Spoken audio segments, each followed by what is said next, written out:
হয় না। লাকাল হামদু বিল ঈমান ওয়া লাকাল হামদু বিল ইসলাম ওয়া লাকাল হামদু বিল কুরআন। আল্লাহর শুকর আদায় করে কি কুলাইতে পারবো?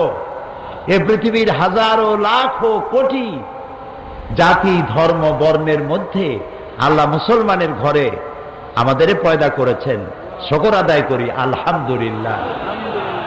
অসংখ্য নবীদের মধ্যে যিনি শ্রেষ্ঠ, যিনি আশরাফুল আম্বিয়া, যিনি সাইয়্যিদুল মুরসালিন, যিনি ইমামুল মুত্তাকিন, যিনি রাহমাতুল লিল আলামিন, তার মতো বিশ্ব নবীর উম্মতের মধ্যে দয়া করে আমাদের মতো অযোগ্য অপদার্থ গুনাহগার আমাদের মতো লোক আল্লাহর রাসূলের উম্মতের মধ্যে শামিল করেছেন।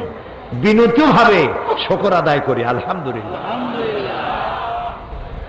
আল্লাহ তাআলা বহু কিতাব দিয়েছেন, সেই কিতাবের মধ্যে সর্বশ্রেষ্ঠ কিতাব যেটি, সেই কোরআন আমাদের জন্য আল্লাহ তাআলা বরাদ্দ করেছেন। সুবহানাল্লাহ।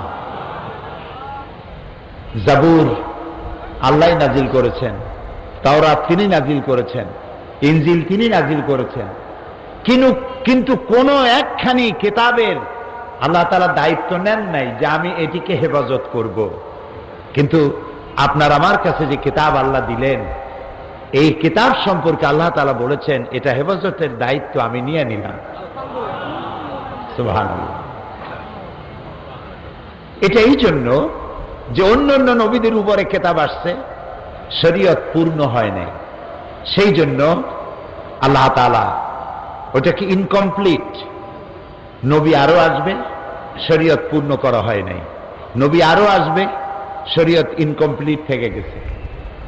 আপনার আমার নবী বিশ্ব নবী মুহাম্মদ রাসূলুল্লাহ প্রাণ ভরে বলেন সাল্লাল্লাহু আলাইহি ওয়াসাল্লাম, তারপরে আর কোন নবী আসবে না। লা নবিয়্যা বা'দি ওয়ালা রাসূলা, আমার পরে নবীও আসবে না, রাসূলও আসবে না, তিনি শেষ। আর তার কাছে যে কিতাব আসছে এই কিতাবও শেষ, আখেরি কালাম। এরপরে আল্লাহর পক্ষ থেকে একটা শব্দ বিশ্ববাসীর জন্য আসবে না। এখন আল্লাহ যদি এই কিতাবের হেফাজতের দায়িত্ব না নেন, তাহলে তো দুনিয়া চলবে না, নবীও আসবে না, কিতাবও থাকবে না। তো এই জন্য আল্লাহ তাআলা ইসলামের মধ্য দিয়ে বিশ্ববাসীকে যত নিয়ামত দিয়েছেন, তার মধ্যে দুইটি নিয়ামত শ্রেষ্ঠ। কয়টি নিয়ামত? দুইটি নিয়ামত শ্রেষ্ঠ। একটা হলো নবুয়ত, আরেকটি হচ্ছে কিতাব। এই দুটোর কম্বিনেশন যদি না থাকতো সর্বনাশ হয়ে যেত। যদি শুধু কিতাব আসতো আর নবী আল্লাহ না দিতেন, তাহলে মাঝিহারা নৌকার মতো আরোহীরা সমুদ্রে ডুবে মরত। বুঝতে পারেন কথা? আর নবী আসছে, কিতাব নাই, তাহলে উম্মতেরা নবীরই আল্লাহ বানাই ফেলাইতো।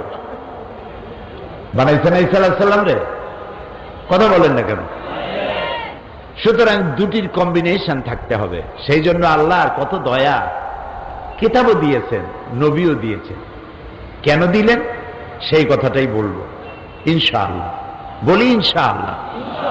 তবে আগে বলে নেই, আমি তো জানি যে আমি কি ইলেম, আমল, আখলাক সত্তা থেকে শূন্য আল্লাহর এক নগণ্য ছোট্ট গোলাম। তিনি যদি দয়া করে কিছু বলতে দেন তাহলেই বলতে পারবো।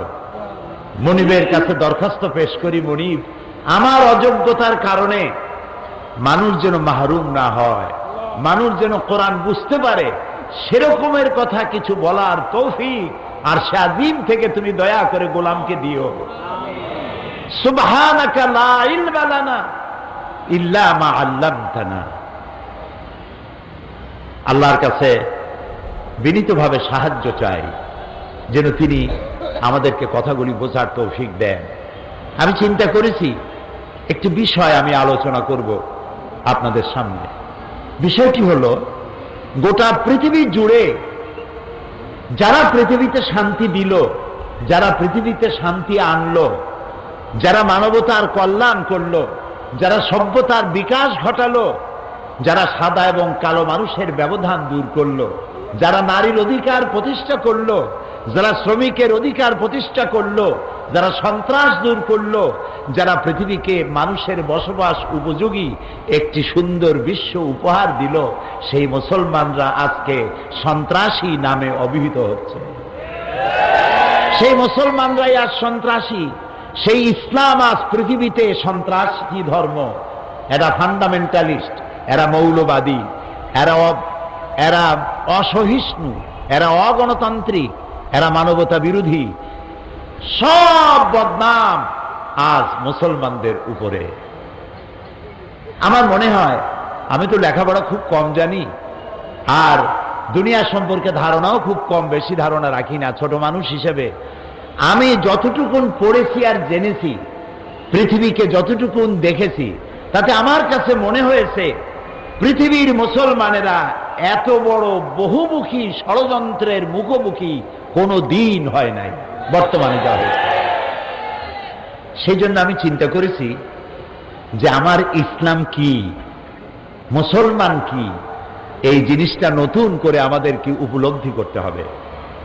মানুষকে বুঝতে হবে আমার দিন কি, আমরা কারা, এর ব্যাখ্যাটা আসা প্রয়োজন। সেজন্য আমি বেছে নিয়েছি সূরা আলে ইমরানের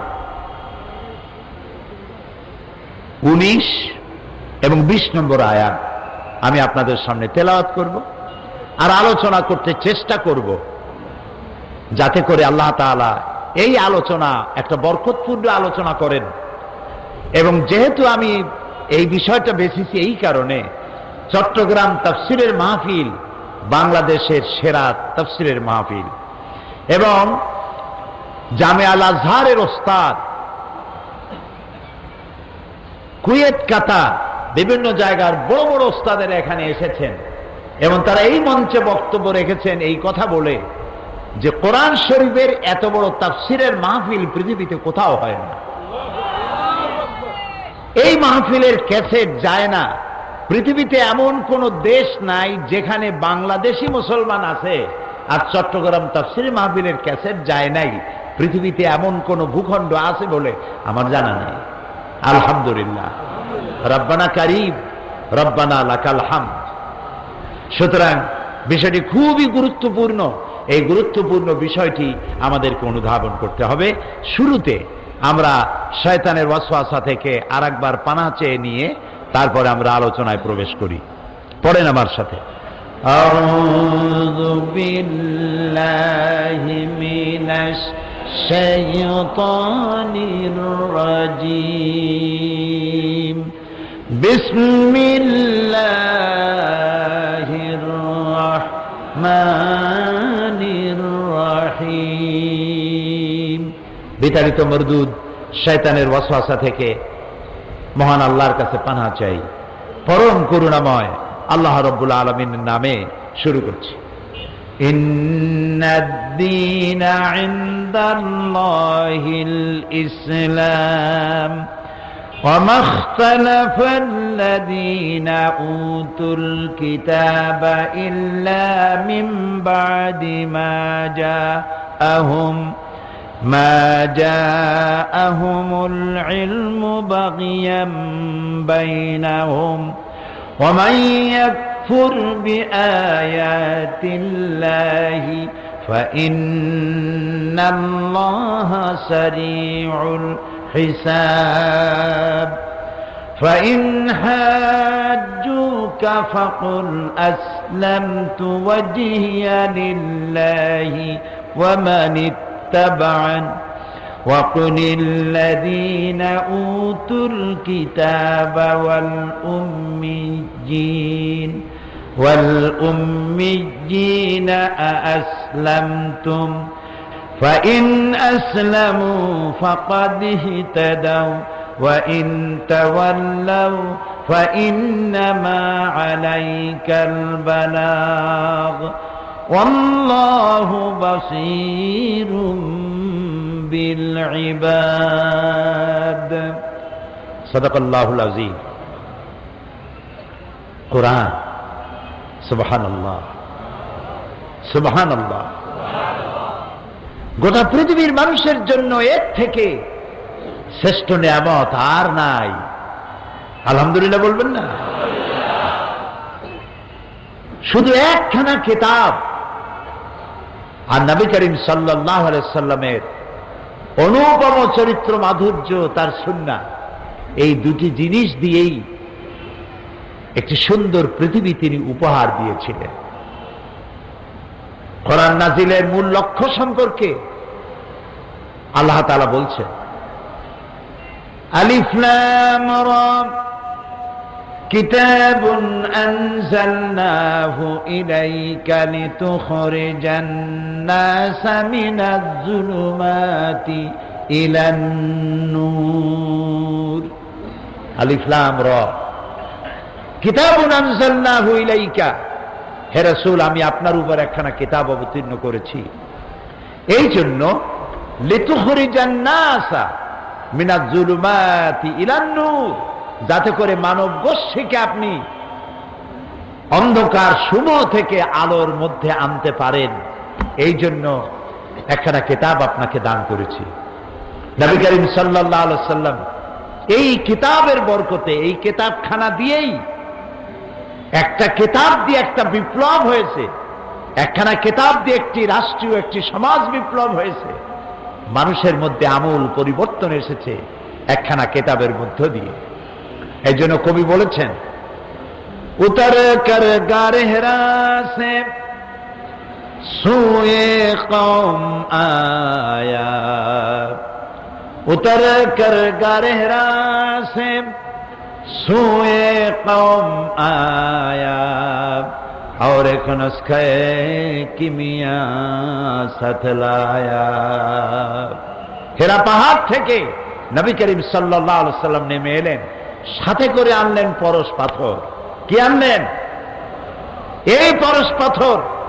লোহা লাগলো, লোহাগুলা সোনা হইল, পাথর লাগলো, পাথরগুলো ডায়মন্ড হয়ে গেল।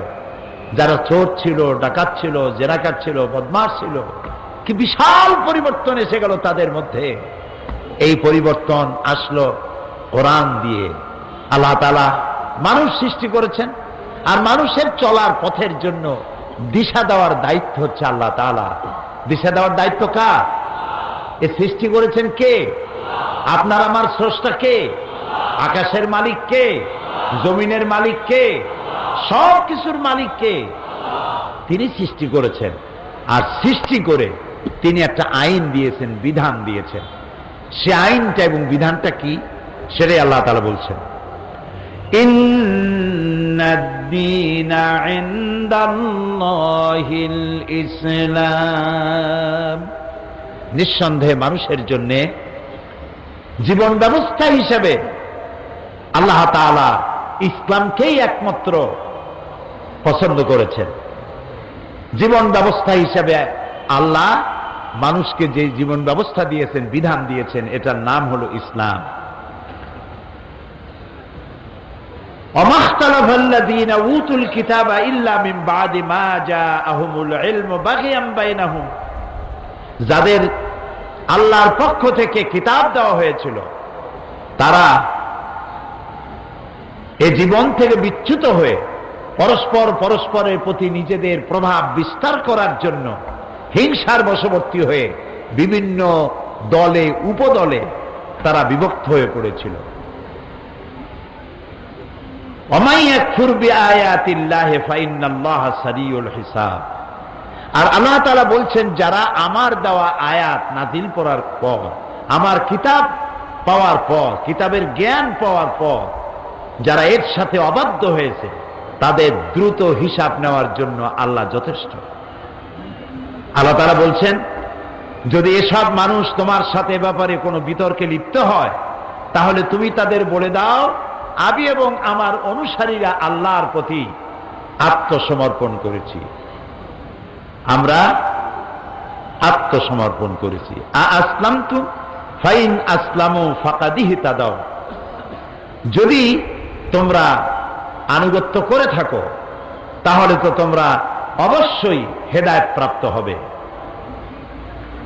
আর ওয়াইন তাওয়াল্লাউ ফাইন্নামা আলাইকাল বালাগ। আর যদি তারা অবাধ্য হয়, এর থেকে ফিরে যায়, তাহলে আমাকে শুধু প্রচারের দায়িত্বই দেওয়া হয়েছে। আল্লাহ তাআলা বলছেন, হে নবী বলেন, আপনাকে শুধু প্রচারের দায়িত্ব দেওয়া হয়েছে, আপনি প্রচার করুন। আল্লাহু বাসীরুম বিল ইবাদ, আর আল্লাহ তাআলা তিনি তার বান্দাদের অবস্থা সম্পর্কে তিনি পর্যবেক্ষণ করছেন, তিনি দেখবেন তার বান্দারা কে কি করছে। প্রিয় ভাই সব, আল্লাহ তাআলা তিনি মানুষের জন্য বিধান দিয়েছেন। এই বিধান দুই রকমের, আল্লাহর বিধান, আল্লাহর আইন দুই রকমের। কয় রকমের আইন বলুন তো? দুই রকম। একটা আইন হচ্ছে প্রকৃতির জন্য, আর একটা আইন হলো মানুষের জন্য। প্রকৃতির উপরের যে আইনটা, এটাকে বলা হয় কানুনে ফিতরত, ইংরেজিতে বলা হয় ল অব নেচার, বাংলায় বলা হয় প্রকৃতির আইন। আর একটা আইনকে আরবিতে বলা হয় তাশরিঈ, শরীয়ত, আল্লাহ কর্তৃক অবধারিত আইন। খুব লক্ষ্য করবেন, বিষয়টা একটু কঠিন, কিন্তু সহজ করতে চেষ্টা করব ইনশাআল্লাহ। বলি আমরা ইনশাআল্লাহ। তো আল্লাহর আইন আমি বলেছিলাম প্রথমে কয় প্রকার? দুই প্রকার। একটা হলো প্রকৃতির জন্য, আর একটা হলো মানুষ আর জিনের জন্য। প্রকৃতির জন্য যে আইন, এই আইন মানতে প্রকৃতি বাধ্য, সে আইন তাদের মানতে হবে। যেমন চন্দ্র, সূর্য, গ্রহ, নক্ষত্র, পাহাড় পর্বত, কীট পতঙ্গ, নদ নদী, গাছপালা, তরুলতা, সব আল্লাহর আইন মানতে বলে বাধ্য। আল্লাহ তাআলা বলছেন, আফাগায়রা দীনিল্লাহি ইয়াবগুন ওয়া লাহু আসলামা মান ফিস সামাওয়াতি ওয়াল আরদি তাওআন ওয়া কারহা। আফাগায়রা দীনিল্লাহি ইয়াবগুন, তোমরা কি আল্লাহর দেওয়া জীবন ব্যবস্থা ছেড়ে দিয়ে অন্য কোন জীবন ব্যবস্থা তালাশ করো? ওয়ালাহু আসলামা মান ফিস সামাওয়াতি ওয়াল আরদ, যা কিছু আছে আকাশে, যা কিছু আছে জমিনে, এ সব কিছু আমার সামনে আনুগত্যের মস্তক অবনত করে দিয়েছে, ইচ্ছায় হোক অনিচ্ছায় হোক। আল্লাহর আইন তারা মানতে বাধ্য। যেমন এখন বাংলাদেশে দিন না রাত? রাত। সূর্যের এটা মজাল নাই, সূর্যের এই ক্ষমতাই নাই। এখন বাংলাদেশে সে উদিত হয়। এখন সূর্য উদিত হয়েছে আমেরিকায়। বেলা যখন 12টা যা বাজবে, তখন রাত আসতে পারবে না। রাত দুপুরের সময় সূর্য আসতে পারবে না। কে নিয়ন্ত্রণ করে বলেন?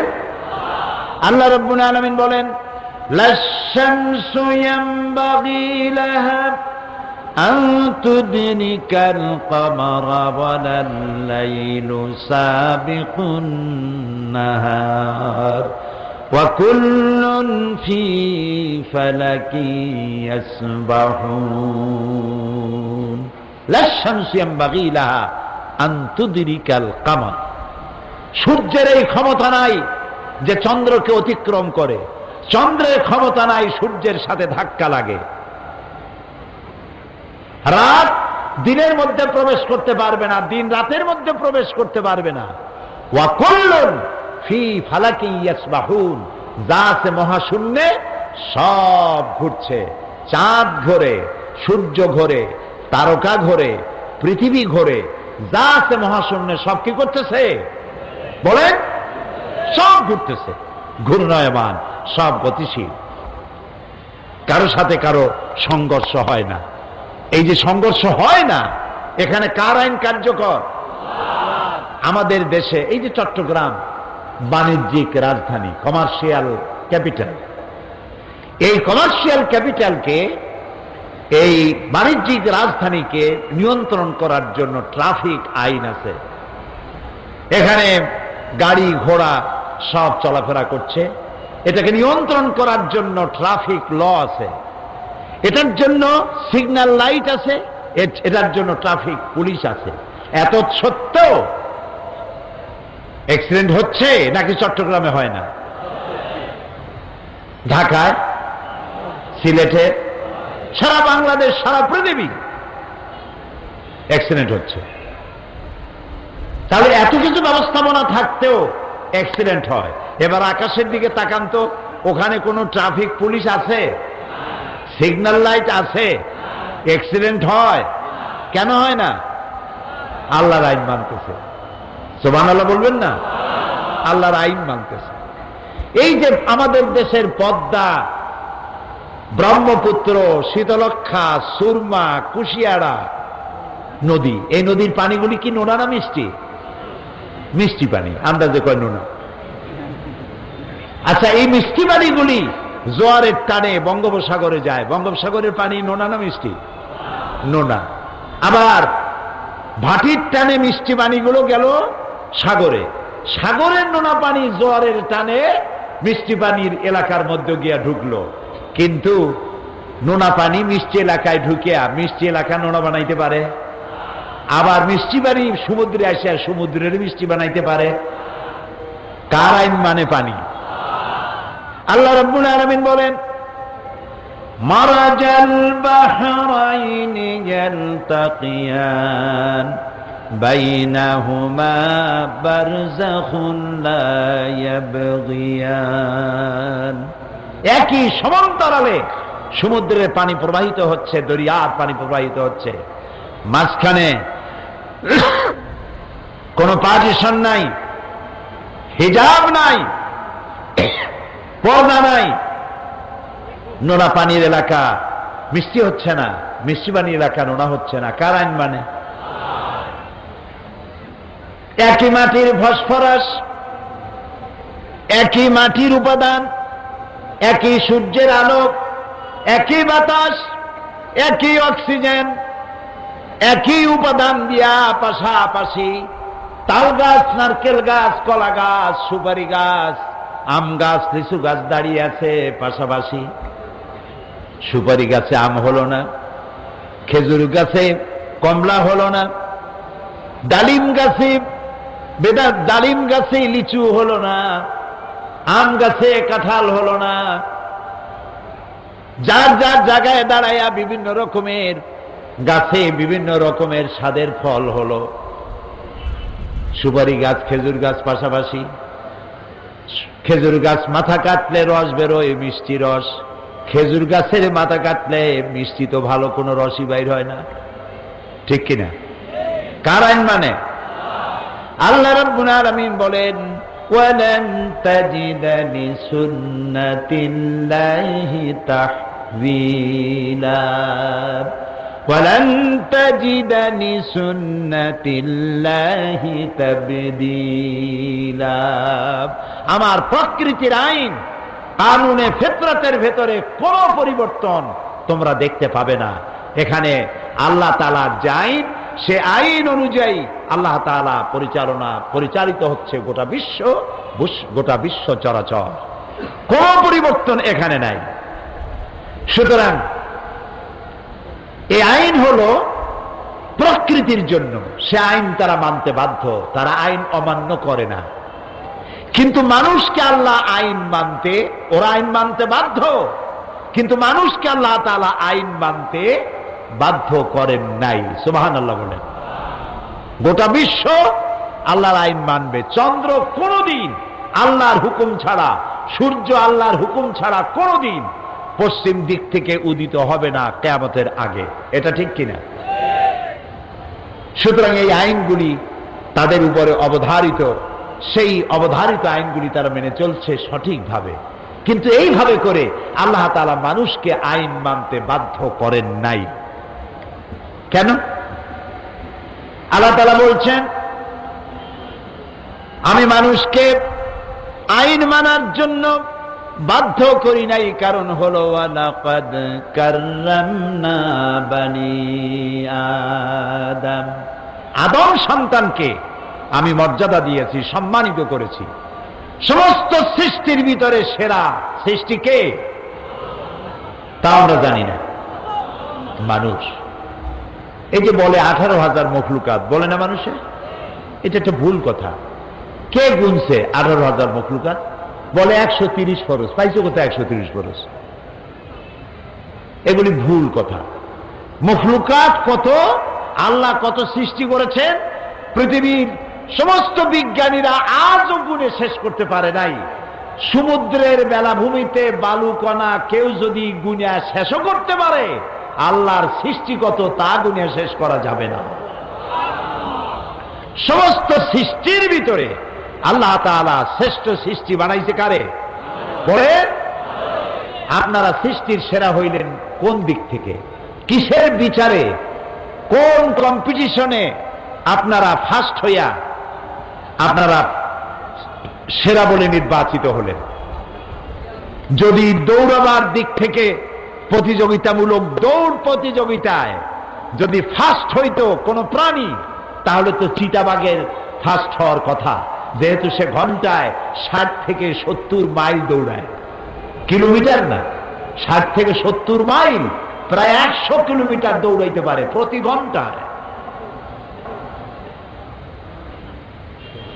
যদি হিংস্রতা এবং ক্ষিপ্রতার দিক থেকে নির্বাচিত হতো শ্রেষ্ঠত্বে, তাহলে তো সিংহের হওয়া উচিত ছিল, ব্যাঘ্রের হওয়া উচিত ছিল। যদি সাঁতারের দিক থেকে শ্রেষ্ঠত্বের নির্বাচিত হতো, তাহলে তো মাছের হওয়া উচিত ছিল।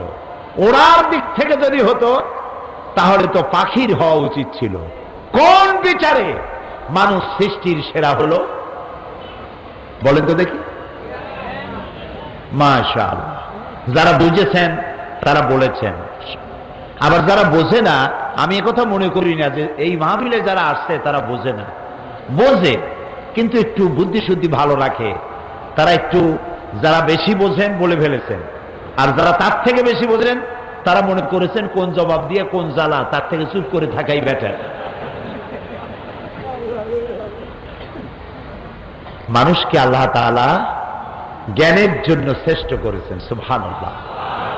আপনি কি লক্ষ্য করেছেন, গাভীর পেট থেকে বাচ্চাটা পড়লো, ছাগলের পেট থেকে বাচ্চাটা পড়লো, পড়িয়া দাঁড়ায়, দাঁড়ায় পড়ে যায়, দাঁড়ায় পড়ে যায়, এরপরে দৌড় মারে। সুবহানাল্লাহ। কিন্তু একটা মানুষের বাচ্চা, ওর দাঁড়াইতে দৌড়াইতে কয় বছর সময় লাগে। খুলিকাল ইনসানু দাঈফা, আল্লাহ তাআলা বলেছেন মানুষকে আমি বানাইছি একদম দুর্বল করে। সুবহানাল্লাহ। কি দুর্বল! কান্দা ছাড়া ভাষা নাই, পেশাব পায়খানায় পড়ে থাকে, মা সাফ না করলে তার কোন উপায় থাকে না। এই মানুষ সৃষ্টির সেরা কেমনে হইল? আল্লাহ তারে জ্ঞান দিল, এমন জ্ঞান দিল যে জ্ঞান দিয়ে সে গাড়ি আবিষ্কার করলো। গাড়ি আবিষ্কার করিয়া সে এখন চিতাবাঘের পাশে ফালায় থুইয়া মারলো দৌড়। 150-200 মাইল স্পিডে চলছে। জাপান ট্রেন আবিষ্কার করেছে 350 থেকে 400 কিলোমিটার বেগে দৌড়ায় পার আওয়ার। চিন্তা করছেন? এখন বাঘ কোথায় পড়ে রয়েছে দেখেন। এগুলো দেখবেন, দেখলে জ্ঞান আরো বাড়বে। টেলিভিশনে খালি ওই কোথাকার আইডল নাকি একটা হয়েছে ইন্ডিয়ায়, কতগুলা ওপেন কনসার্ট। কি ওপেন কনসার্ট?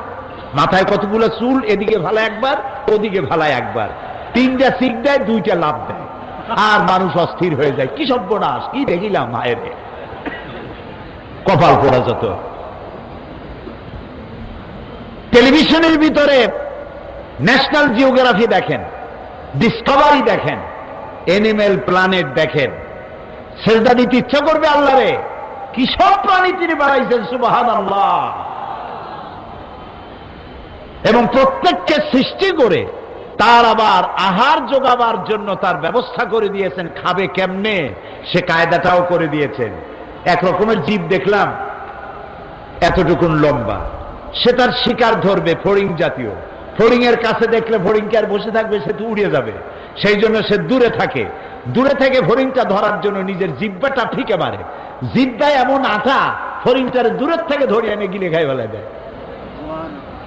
পানির ভিতরে এক প্রকারের মাছ দেখলাম, সেই মাছগুলির তাকে যখন খাইতে আসে অন্য মাছেরা, কিলিং ফর লিভিং, ও বাঁচার জন্য হত্যা করে, বাঁচার জন্য খায়।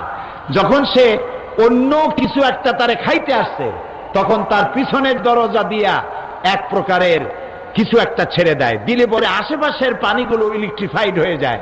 পরে যে আক্রমণ করতে আসে, সে ওই বিদ্যুতাহত হয়ে সে ফিরে চলে যায়, ওরে ধরতে পারে না, অথবা পানিগুলি কালো হয়ে যায়, ওরে দেখতে পারে না, সে আত্মগোপন করে চলে যায়। এই আত্মরক্ষার জ্ঞানও আল্লাহ তাআলা ওকে দান করেছেন। তা আমরা দৌড়ের দিক থেকে জ্ঞানের কারণে চিতাবাঘের বাসে ভালাই দিলাম, প্লেন আবিষ্কার করে পাখির সাথে উড়লো, চট্টগ্রাম থেকে ডানা মেলল বিমান। কোথার পাখি কোথায়, ও উড়ে বাঁশখালী যাওয়ার আগে আমি জেদ্দা গিয়ে নামলাম। ঠিক কিনা? ঠিক কিনা? পানির ভিতরে মাছেরা সাঁতরায়, স্পিড বোট তৈরি করে মাছের ভালায় থুয়া কোথার থেকে কোথায় গেলাম। তিমি মাছটাকে পানির মধ্যে, সমুদ্রের মধ্যে সাবমেরিন আবিষ্কার করে এই মানুষ সাবমেরিনে মাছে ভালায় থুয়া প্রশান্ত মহাসাগরের মধ্য দিয়া আটলান্টিকের ভেতরে সমুদ্র উতাল পাতাল করে দিয়ে এক প্রান্ত থেকে আর এক প্রান্তে চলে যায়। যে সাপের দংশন খেলে মানুষ মারা যায়, সেই সাপের গর্তের মধ্য থেকে টেনে বের করে এই যে ফনা ধরে যে সাপ, চট্টগ্রামে কি কয়, ঠোক মারলেই মরে মানুষ, ওইটা কি কয়? হ্যাঁ, গৌরব। হ্যাঁ, নোংরা। আচ্ছা আপনি বোঝেন, আমি বুঝলাম না, আপনারা বুঝলে হইল। জি, এই যে সাপ বইপত্রে লেখে কেউটে সাপ বা পদ্ম গোখরো, গোখরো সাপ বলে, আপনারা বুঝলেই হইল। এই মারাত্মক সাপ যাতে এমনি মারলেই জীবন চলে যায়, সেই সাপগুলি গর্তের ভেতর থেকে টেনে এনে তার 20 দাঁত ভাঙ্গিয়া বাজারে নিয়ে ডুগডুগি বাজায়, তারপরে ঘোড়া ধরে খেলা দেখাইয়া বদ্দার হাটের বড় বড় গরুর গোস্ত কিনিয়া ভুনা করিয়া মজার খাওয়া খায়, লোটটা ফিস দিয়া খাসিয়া দিয়ে রান্না করে খায়। এটা কি দিয়ে করলো? কি দিয়া করছে? বুদ্ধি দিয়ে। বুদ্ধির কারণেই আল্লাহ তাআলা বলেছেন, আইন তোমার উপরে আমি বাধ্যতামূলক করলাম না। সুবহানাল্লাহ বলবেন না? আমি তোমারে বাধ্য করলাম না। আল্লাহ তাআলা বলছেন, ফামান শাআ ফালিউমিন ওমান শাআ ফালিয়াকফুর। সুবহানাল্লাহ কোন আগেই। ও বান্দা, তুমি ইচ্ছে করলে আমার উপরে ঈমান আনতেও পারো, আমার বাধ্য, আমার আনুগত্য করতেও পারো, আর ইচ্ছে করলে আমার অবাধ্য হতে পারো। আমি তোমার ইখতিয়ার দিলাম। দুনিয়ায় কোন সৃষ্টিকে আমি ইখতিয়ার দেই নাই, আমার হুকুম মানতেই হবে। তুমি কেবলমাত্র মানুষ, আমি তোমারে এইটা দিয়ে দিলাম। ইচ্ছে করলে মানতে পারো, ঈমান আনতে পারো, ইচ্ছে করলে কুফরিও করতে পারো, তবে আমি দুইটা পথ দেখায় দিলাম। কাত্তাবাইয়ানার রুশদু মিনাল গাই, হক এবং বাতিলকে আলাদা করে দেখালাম, ডান পথ দেখালাম আর বাম পথ দেখায় দিলাম। পথ কয়টা? দুইটা। এদিকে ডান, এই ডান দিকের নেতৃত্ব দিয়েছে নবীরা। নবীদের পথ ধরে যদি চলো, নবীরা তোমাদের নেতৃত্ব দিয়ে নিয়ে যাবে কোথায়?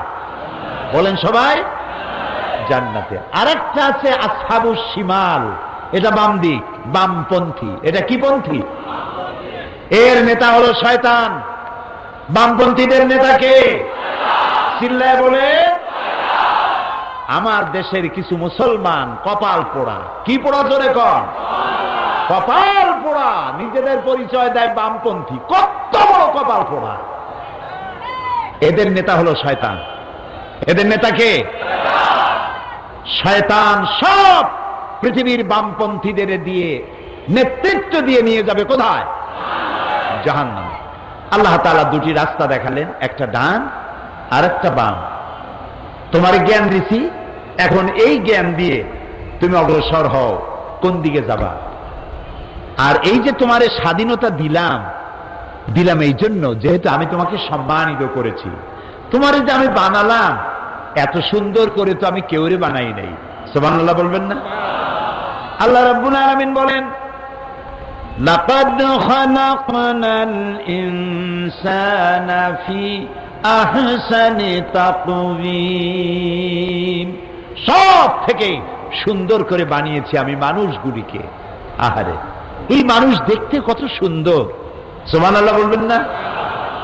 এই যে দুটো চোখ আল্লাহ দান করলেন, উপরেও হাড্ডি, নিচেও হাড্ডি, একটু চিন্তা করেন তো, চোখ দুইটা যদি দুই হাড়ের মাঝখানে না হইয়া কুমিরের মতো, চোখ দুইটা যদি হইতো কপালের সামনে, ফুটবল খেলতে গিয়া হেড করতে গেলে দুইটা চোখই ডিমের মতো পোষ হয়ে যেত। আচার খাইতে চোখ দুটার কাম সারা। আল্লাহ কি সুন্দর জায়গায় হেফাজত করে রাখছেন দুইটা চোখ, সুবহানাল্লাহ। আপনি কথা বলবেন, যদি ঠোঁট দুটা না থাকতো তাহলে চিন্তা করেন তো মুখের দশাটা হইতো কি। ঠোঁট নাই, একটু চোখ বুঝে চিন্তা করেন মুখের দশা কি। দুইটা ঠোঁট দিয়া মুখের সৌন্দর্য বাড়ালেন, তারপরে আপনি আওয়াজ করবেন, মুখের মধ্যে যা ভাষা হয়ে বাইর হবে, সুবহানাল্লাহ। শুধু একটা জিহ্বা, একটা টেস্ট মেশিন মুখের মধ্যে আল্লাহ দিলেন, এবং এই জিহ্বাটায় কত জাতের স্বাদ আল্লাহ দান করলেন, সুবহানাল্লাহ। লট্টা ফিশের মজা আর রূপচান্দার মজা একরকম, কোরাল মাছের মজা আর শুটকি মাছের মজা একরকম, রসগোল্লার মজা আর চানাচুরের মজা একরকম, পালং শাক আর পুঁই শাক একরকম। একটা জিহ্বা, কত মজা, সুবহানাল্লাহ। এবং এই জিহ্বাটারে আল্লাহ এত নরম বানালেন, একটা চুল পড়লেও টের পাওয়া যায়, ঠিক না? একটা শক্ত রগও নাই, হাড্ডি তো নাই। জীবনের প্রথম যখন আমি পার্লামেন্টে গেলাম 1996-তে, প্রথম নতুন মেহমান আমি পার্লামেন্টে, দুই দলে বাঁধলো ঝগড়া, বোঝেন তো। স্পিকার হিমশিম খেয়ে গেছেন, হুমায়ুন হোসেন চৌধুরী সাহেব ইন্তেকাল করেছেন, আল্লাহ তার প্রতি রহম করুক। আমি নতুন মানুষ তো, আমিও অবাক হয়ে গেলাম যে এইরকম লাগে নাকি পার্লামেন্টে, আইলাম কই। আমি একটা ছোট্ট চিঠি লিখলাম স্পিকার সাহেবকে, আপনি যদি অনুগ্রহ করে আমাকে ফ্লোর দেন, আমি চেষ্টা করতাম পরিস্থিতি কুল ডাউন করতে। উনি চিঠিটা পাইয়া খুব খুশি হইলেন, উনি আমার নাম ঘোষণা করলেন, আর আল্লাহর কি মেহেরবানি, দুদিকের লোকেরাই বসে পড়ল। আমি আলোচনা করতে গিয়ে বললাম, মাননীয় স্পিকার, আমরা জানি আল্লাহ তাআলা আমাদেরকে একটা জিহ্বা দিয়েছেন, খুব নরম, ভেরি সফট, এত সফট, চুল পড়লেও টের পাওয়া যায়, একটা শক্ত রগ নাই, হাড্ডি নাই। আল্লাহ তাআলা জিহ্বাকে এত নরম করেছেন এই জন্য, যাতে করে মানুষ নরম নরম কথা বলে। কিন্তু আমি পার্লামেন্টে ঢুকে দেখলাম, পার্লামেন্টে যারা আসছেন অধিকাংশ লোকেরাই এই নরম জিহ্বাটা দিয়া কুড়ালের কাম করে। আহারে, আল্লাহ মানুষের জিহ্বা দিচ্ছেন, নরম কথা কও, সুন্দর সুন্দর কথা কও। কিছু নেতা নেত্রী আছে, হায়রে আল্লাহ, জিহ্বা এত খারাপ। আমি বলি, যদি জিহ্বাই হয় এরকম, আর শত্রু লাগবে না, একখান জিহ্বাই যথেষ্ট। ভালো কথা কইতেই জানে না, আল্লাহ রহম করুক, বলি আমি।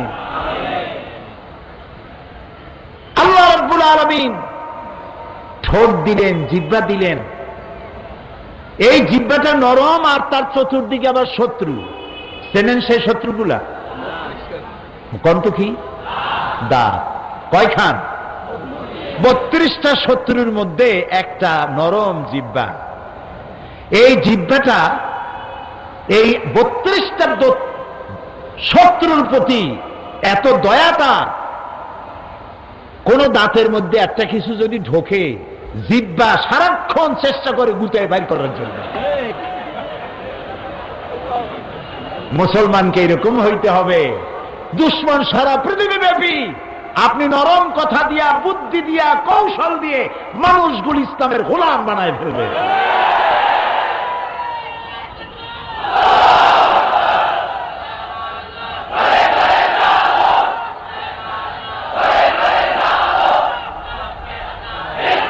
নবী করিম সাল্লাল্লাহু আলাইহি ওয়াসাল্লাম তিনি তাই করেছেন, তিনি তাই করেছেন। আচ্ছা, ও কথায় পরে আসতেছি। আল্লাহ তাআলা বলছেন যে আমি মানুষকে খুব সুন্দর করে বানাইছি। কত সুন্দর সেসব বয়ান এই তাফসীর মাহফিলে বহুত দিয়েছি, অনেক করেছি। শুধু স্মরণের জন্য বলি, এত সুন্দর করে আল্লাহ কিচ্ছু বানান নাই, সুবহানাল্লাহ বলে। লাকাদ খালাকনাল ইনসানা ফি আহসানি তাকওয়িম। কান দুটারে আল্লাহ অনেক লম্বা করে দিতে পারতেন, গাধার মতো। কান দুটাও যা যা দরকার সব দিয়েছেন, তবে সৌন্দর্য সহকারে দিয়েছেন। সুবহানাল্লাহ বলবেন না? আল্লাহু আকবার, আল্লাহু আকবার।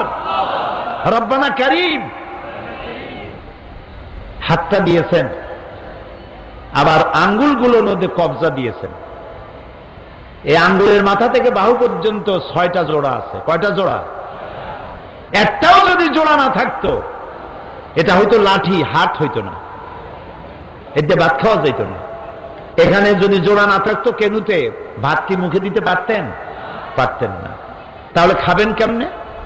2 হাতের মাথায় 2 জন বসবেন, একা খাইতে পারবেনই না, 2 জন লাগবেই। আঙ্গুলগুলোতে কবজা নাই, কবজা বোঝেন তো? গিরা নাই। আঙ্গুল গিরা যদি একটাও না থাকে, সেটা তো হাত হবে না, হবে কাঁটা চামচ। খাবারের জন্য 2 জনের 2 হাতের মাথায় এক একজন বসে একজন আর একজনকে খাওয়াবে, তাও মুখে দিতে গিয়ে হয়তো গলায় গিয়ে গুঁতো লাগবে।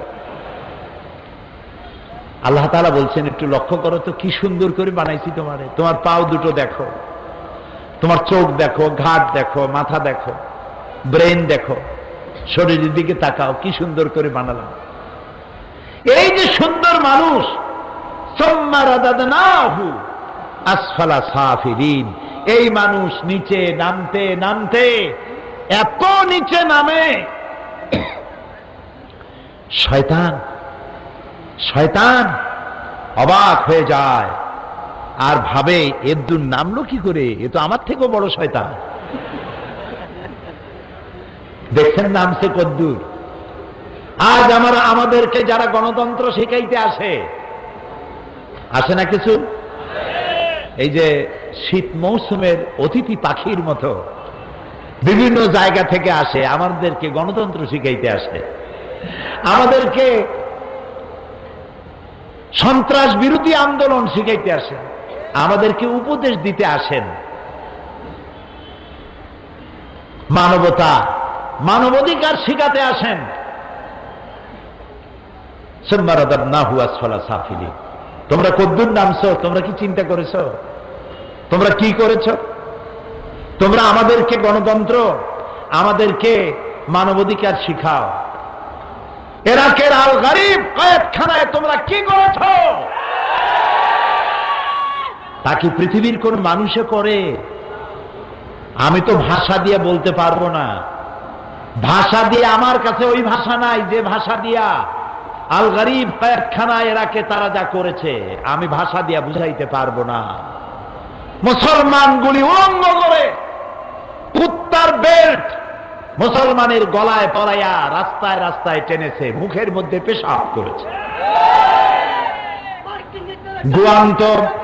গুয়ান্তানামো বে ইরাকে বন্দি শিবিরে, ইরাকে আপনার গুয়ান্তানামো বেতে,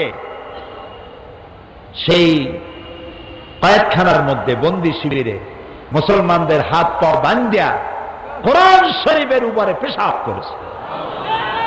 তোমরাও মানুষ, তোমরাও মানুষ।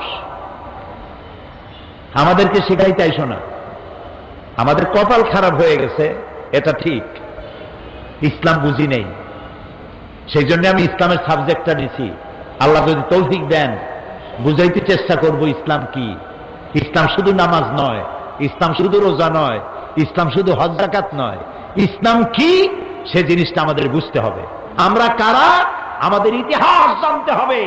আমরা পৃথিবীর সেরা মানুষ, আমাদের থেকে শ্রেষ্ঠ জাতি আকাশের নিচে জমিনের উপরে আর নাই, সে কথাটি বুঝতে হবে। প্রিয় ভাই সব, আল্লাহর কথা কত সুন্দর। সুম্মা রাদাদনাহু আসফালা সাফিলিন, এই শ্রেষ্ঠ মানুষ নিচে নামতে নামতে কদ্দুর নামলো। একটু লজ্জার কথা হলেও বলি, যৌন চাহিদা মেটাবার জন্য কোন পুরুষ শূকর কোন আরেকটি পুরুষ শূকরকে ব্যবহার করে?